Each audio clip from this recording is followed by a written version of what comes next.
part of the process for me as an educator when working with my students is to really not walk into the situation with them feeling like I have the responsibility to give them all the answers. My job as an educator is to ask the right questions so that the students can begin to find the answers for themselves. So much of what we do as creative types is wrapped up in our identity, how we see ourselves. Sometimes that can be guided by how others see us, how people we trust see us, as well as how people who may not mean us any good see us.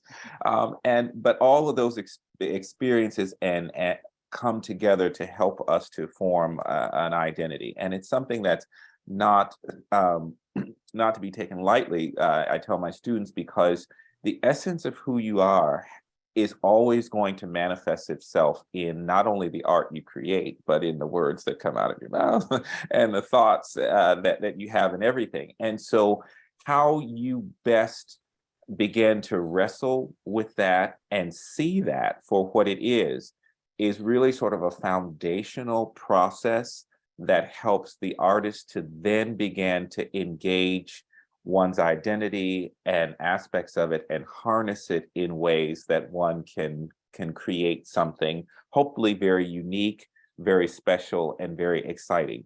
There's no artist on the face of this earth who is not, at least in some part, a product of the people who have come into their lives, whether it's another teacher, whether it's their parents, grandparents, pastors, other people in their community. We're all sort of we're sort of our identity is made up of all of these experiences and these people and the influences they've had on who we are, as well as sort of our own personality, if you will.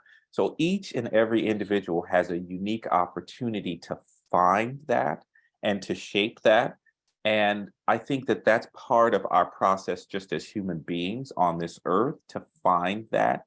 And some of us find that or help to shape that identity through the creative process in terms of how we, what we create and what we send out into the world.